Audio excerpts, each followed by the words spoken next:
നമുക്ക് ലേബി സജീന്ദ്രനിലേക്ക് പോകാം. ഈ വിഷയത്തിൽ ഇപ്പോൾ മുൻകൂർ ജാമ്യം തള്ളിയ സാഹചര്യമാണുള്ളത്. സിദ്ദിഖിനെ എപ്പോൾ വേണമെങ്കിലും SITക്ക് അറസ്റ്റ് ചെയ്യാം, കൂടുതൽ ചോദ്യം ചെയ്യലിന് വിധേയനാക്കാം, അദ്ദേഹത്തിന്റെ ലൈംഗിക ശേഷി പരിശോധന അടക്കം നടത്താം. അങ്ങനെയുള്ള എല്ലാ വഴികളും ഓപ്പണായി നിൽക്കുകയാണ് SITക്ക് മുന്നിൽ. പക്ഷേ SIT ഇതുവരെയും സിദ്ദിഖിനടുത്തേക്ക് എത്തിയിട്ടില്ല. ലേബി സജീന്ദ്രൻ നമുക്കൊപ്പം ഉണ്ട്. ലേബി സജീന്ദ്രൻ, പടമുകളിലെ വീട്ടിലില്ല, കുട്ടമശ്ശേരിയിലെ വീട്ടിൽ നിന്ന് അല്ലെങ്കിൽ അവസാനമായി അവിടെ വന്നുപോയത് എപ്പോഴാണ്? ലേബി ഇപ്പോൾ കുട്ടമശ്ശേരിയിലല്ലേ? സുജയ, കുട്ടമശ്ശേരിയിലെ വീടിന് മുന്നിലാണ് നമ്മളിപ്പോൾ നിൽക്കുന്നത്. കഴിഞ്ഞ കുറേ കാലമായി സിദ്ദിഖ് കൂടുതൽ ചെലവഴിക്കുന്നത് കുട്ടമശ്ശേരിയിലെ ഈ വീട്ടിലാണ്. ഈ വീടിൻ്റെ അകത്തേക്ക് നോക്കാം. ഗേറ്റിന് പുറത്തു നിന്ന് നോക്കുമ്പോൾ ഇവിടെ താഴിട്ട് പൂട്ടിയിട്ടുണ്ട്. പക്ഷേ നമുക്ക് മറ്റൊരു കാര്യം പറയാനുള്ളത്, ഇവിടെ കോഴിയും താറാവും അടക്കമുള്ള വളർത്തു പക്ഷികളെല്ലാം ഉണ്ട്. മറ്റ് വിവിധ ഇനം പക്ഷികൾ പല ഭാഗങ്ങളിലായി കാണാം.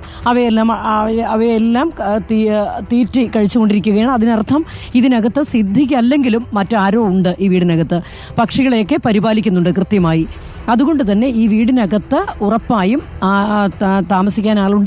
താമസിക്കുന്നവരുണ്ട്. ഒപ്പം തന്നെ സുജയ ശ്രദ്ധിക്കുക, ഈ ഗേറ്റിനകത്ത് സിദ്ദിഖ് ഉപയോഗിക്കുന്ന കാറും KL 4X 6255 എന്നുള്ള കറുത്ത കാറുമുണ്ട്.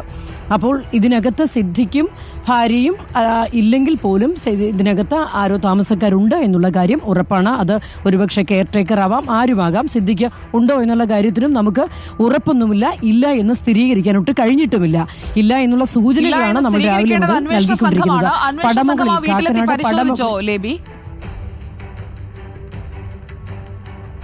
ഇതുവരെ അന്വേഷണ സംഘം ഇങ്ങോട്ട് എത്തിയിട്ടില്ല. പോലീസിന്റെ ഭാഗത്തു നിന്ന് അവിടെ ഇല്ല എന്നുള്ള സൂചനകളൊക്കെ രാവിലെ വരുന്നുണ്ട് എങ്കിലും ഇതുവരെ ഇങ്ങോട്ട് SITയുടെ നിർദ്ദേശപ്രകാരം ഇവിടുത്തെ ലോക്കൽ പോലീസ് പോലും ഇവിടെ എത്തി പരിശോധന നടത്തിയതായി നമ്മൾ അറിഞ്ഞിട്ടില്ല.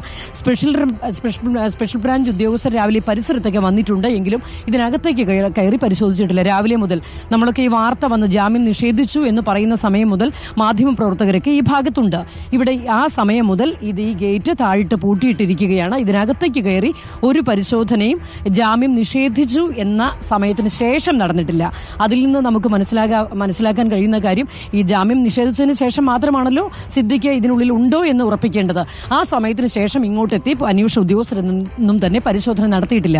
അപ്പോൾ ഒരുപക്ഷെ സിദ്ദിഖ് ഇതിനുള്ളിലുണ്ടാകാം, അല്ലെങ്കിൽ അദ്ദേഹം മറ്റെവിടെയെങ്കിലും, ഞാൻ നേരത്തെ സൂചിപ്പിച്ചതുപോലെ സിദ്ദിഖിന് വളരെ വ്യാപിച്ചു കിടക്കുന്ന സൗഹൃദ വലയമുള്ള ആളാണ്. കൊച്ചിയിൽ സിനിമാ പ്രവർത്തകരുമായി വളരെ അടുത്ത ബന്ധം സൂക്ഷിക്കുന്ന ആളാണ്. അതുകൊണ്ട് തന്നെ സിദ്ദിഖിന്റെ ഏതെങ്കിലും അടുത്ത സുഹൃത്തുക്കളുടെ വീട്ടിൽ വളരെ സുരക്ഷിതമായി ഉണ്ടാകാം. അതല്ല എങ്കിൽ നമ്മൾ കരുതുന്നത് ഒരുപക്ഷെ ഇന്ന് പുലർച്ചെ തന്നെ ഡൽഹിയിലേക്ക് പോയിട്ടുണ്ടാകാം. അതായത് ഏതെങ്കിലും സാഹചര്യവശാൽ നിയമ പ്രക്രിയ തിരിച്ചടിയായാൽ ഹൈക്കോടതിയിൽ നിന്ന് ജാമ്യം നിഷേധിക്കുന്ന സാഹചര്യം വന്നാൽ സുപ്രീം കോടതിയിൽ അടുത്ത സ്റ്റെപ്പ് മൂവ് ചെയ്യാനായിട്ട് ജാമ്യ ഹർജിയുമായി സുപ്രീം കോടതിയെ സമീപിക്കുന്നതിന്റെ ഭാഗമായി ഡൽഹിയിലേക്ക് പുലർച്ചെ തിരിച്ചിട്ടുണ്ടാകാം. ഏതായാലും നമുക്ക് മനസ്സിലാക്കാൻ സാധിക്കുന്നത്, കൊച്ചിയിൽ ഉണ്ടെങ്കിൽ ഏതെങ്കിലും സുരക്ഷിത കേന്ദ്രത്തിൽ സിദ്ദിഖ് ഉണ്ടാകാം. ഇതിനകത്ത് ഇല്ല എന്ന് നമ്മൾ രാവിലെ മുതൽ പറയുമ്പോഴും ഇത് പോലീസ് നൽകുന്ന സൂചനകളൊക്കെയാണ് ഈ പറയുന്നത്. ഇവിടെ എത്തി പരിശോധന നടത്തിയതിനു ശേഷം SIT ഔദ്യോഗികമായി പറഞ്ഞൊരു കാര്യമല്ല. അതുകൊണ്ട് തന്നെ ഇതിനകത്ത് ഒരുപക്ഷെ ഉണ്ടാകാം, അല്ലെങ്കിൽ ഏതെങ്കിലും സുരക്ഷിത കേന്ദ്രത്തിൽ ഉണ്ടാകാം. അതല്ല തമിഴ്നാട്ടിലേക്കോ മറ്റടുത്ത പ്രദേശങ്ങളിലേക്കോ സിദ്ദിഖ് പോയിട്ടുണ്ടാകാം എന്നുള്ള സൂചനയൊക്കെ അദ്ദേഹവുമായി ബന്ധപ്പെട്ട കേന്ദ്രങ്ങൾ പങ്കുവയ്ക്കുന്നതാണ്. അതല്ലാതെ നമുക്ക് മറ്റു കാര്യങ്ങൾ ഉറപ്പിച്ച് പറയാൻ സാധിക്കുന്നില്ല. വീട്ടിൽ നിന്നാണ് തത്സമയം ദൃശ്യങ്ങളും വിവരങ്ങളും ലേബി സജീന്ദ്രൻ പങ്കുവച്ചത്. കുട്ടമശ്ശേരിയിലെ വീട്ടിൽ സിദ്ദിഖ് ഉപയോഗിക്കുന്ന ഒരു വാഹനം കിടപ്പുണ്ട്. പക്ഷേ സിദ്ദിഖ് അവിടെ ഉണ്ടോ ഇല്ലയോ എന്നറിയാൻ SITയുടെ പരിശോധന അവിടെ നടന്നിട്ടില്ല എന്നുള്ളതാണ് നമുക്ക് അവിടെ എത്തുമ്പോൾ മനസ്സിലാക്കാൻ കഴിഞ്ഞത്. സിദ്ദിഖ് സുപ്രീം കോടതിയെ സമീപിക്കാനായുള്ള നിയമ വഴികൾ പരിശോധിച്ചുകൊണ്ടിരിക്കുകയാണ്. മകൻ പോയി അഭിഭാഷകനെ കണ്ടതടക്കം നേരത്തെ നമ്മൾ പ്രേക്ഷകരിലേക്ക് എത്തിച്ചു കഴിഞ്ഞു. ബലാത്സംഗ കേസിലാണ് നടൻ സിദ്ദിഖിനെ പ്രത്യേക അന്വേഷണ സംഘം തെരയുന്നത്. ഉടൻ അറസ്റ്റ് ചെയ്തേക്കുമെന്നുള്ള സൂചനകൾ വരുന്നു. ഹൈക്കോടതി മുൻകൂർ ജാമ്യം നിഷേധിച്ചതിന് പിന്നാലെയാണ് അറസ്റ്റിനുള്ള നീക്കം അന്വേഷണ സംഘം സജീവമാക്കിയത്. സിദ്ദിഖ് എവിടെയാണ്?